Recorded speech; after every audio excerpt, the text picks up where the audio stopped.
शिक्षक वृंद आणि विद्यार्थी मित्रांनो, आज आपण या ठिकाणी डॉक्टर बाबासाहेब आंबेडकर यांची 135वी जयंती साजरी करण्यासाठी एकत्र जमलो आहोत. आपल्या सर्वांना माहिती की डॉक्टर बाबासाहेब आंबेडकर यांचा 14 एप्रिल 1891 रोजी मध्य प्रदेशातील महू या ठिकाणी जन्म झाला.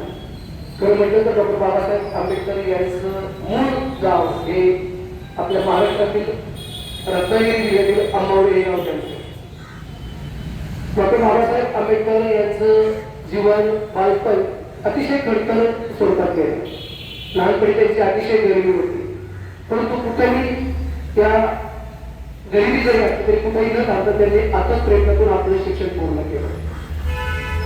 कोलंबिया विद्यापीठ आणि लंडन स्कूल ऑफ इकॉनॉमिक्स अशा त्या मोठ्या संस्थांतून त्यांनी आपलं उच्च शिक्षण पूर्ण केलं.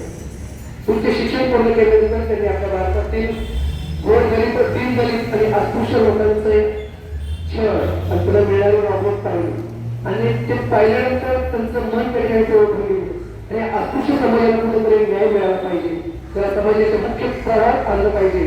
म्हणून या अन्यायाविरुद्ध आवाज उठवण्यासाठी डॉक्टर बाबासाहेब आंबेडकर यांनी अस्पृश्य भारत आणि मूक न्याय, विश्व भारत आणि मूक न्याय यासाठी वृत्तपत्र सुरू केले आणि त्या चळवळी उभ्या केल्या. आपला देश स्वतंत्र झाल्यानंतर स्वतंत्र भारताला आपली राज्यघटना हवी आणि राज्यघटना लिहिण्याचा मनोदय ज्यावेळेस व्यक्त केला तेव्हा डॉक्टर राजेंद्र प्रसाद यांच्या अध्यक्षतेखाली घटना समिती स्थापन केली आणि या घटना समितीचा जो प्राण होता, आत्मा होता, तो होता मसुदा समिती आणि डॉक्टर बाबासाहेब आंबेडकर या मसुदा समितीचे अध्यक्ष होते.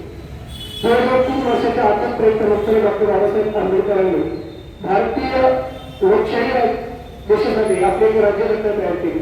ती राज्यघटना तयार करत असताना डॉक्टर बाबासाहेब आंबेडकरांनी या वेगवेगळ्या देशांच्या राज्यघटनेचा अभ्यास केला आणि प्रत्येक देशाच्या राज्यघटनेत जे जे काही कानून होतं ते सगळं घेतलं आणि सर्व समावेश आणि सर्व अशी आपली भारताची राज्यघटना तयार केली. भारताची राज्यघटना आपल्या देशाकडे सुपूर्द केल्यानंतर आपला देश खऱ्या अर्थानं प्रजासत्ताक राष्ट्र देश म्हणून उभारत आला आणि तेव्हापासून डॉक्टर बाबासाहेब आंबेडकरांची ओळख भारतीय घटनेचे शिल्पकार अशी निर्माण झाली. डॉक्टर बाबासाहेब आंबेडकरांनी शिक्षणालाही तितकंच महत्व दिलं. शिक्षणाविषयी विचार व्यक्त करताना डॉक्टर बाबासाहेब आंबेडकर म्हणायचे की आपण शिक्षण घेतो पण घेतलेल्या शिक्षणाचा आपण चांगल्या कामासाठी उपयोग केला पाहिजे. आपण प्रत्येक गोष्टीचा विधायक आणि विध्वंसक या दोन्ही गोष्टीसाठी वापर करू शकतो. एखादा उच्च शिक्षित माणूस जर विध्वंसक वृत्तीने गेला, सगळे अनुभव तयार केला किंवा आणखी काहीतरी गैरकृत्य केलं तर आपण देशामध्ये अखेर म्हणतो तर ते विध्वंसक कृत्य झालं. परंतु घेतलेल्या शिक्षणाचा जर त्यांनी जनकल्याणासाठी समाजाच्या कल्याणासाठी वापर केला तर ते विधायक झालं. म्हणून शिक्षण घेतल्यानंतर त्याचा आपण विधायक कामासाठीच उपयोग केला पाहिजे तर ते शिक्षण खऱ्या अर्थाने फलद्रूप होतं. आपण म्हणतो की तलवारी तुलारी शस्त्र आहे, तलवारीने आपण एखाद्याचा जीव घेऊ शकतो तसाच स्वतःच्या जीवाचं रक्षणही करू शकतो. मग तर तलवारीचा वापर कशासाठी करायचा, रक्षणासाठी करायचा तर स्वतः जीव देण्यासाठी करायचा, ही त्या तलवारीच्या पाठीमागची मूठ असते, जे मनगट असतं आणि त्या मनगटाला आदेश देण्याची सतत बुद्धी असते आणि सतत बुद्धी तरी आपण पाहिजे जर आपण शिक्षणाचा चांगल्या प्रकारे उपयोग केला. म्हणून ते माहिती शिक्षण हे जुनारी तलवारीसारखे आपण त्याला चांगल्या कामासाठी उपयोग केला पाहिजे. मग फक्त शिक्षण घेतलं तरच माणूस सुधार होतो असं नाही, तर तो संस्कारित आणि सुधार होण्यासाठी शिक्षणाबरोबर शिलाची आवश्यकता आहे.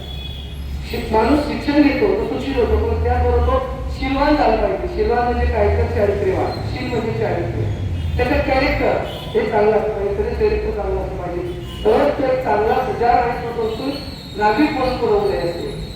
म्हणून शिक्षणाबरोबर शीलवान चारित्र्यवान असलं पाहिजे हे त्यांनी आपले काम करायचं पाहिजे. अशा या डॉक्टर बाबासाहेब आंबेडकरांनी सांगितले त्यांचं संपूर्ण आयुष्य अतिशय कठीण गेलं.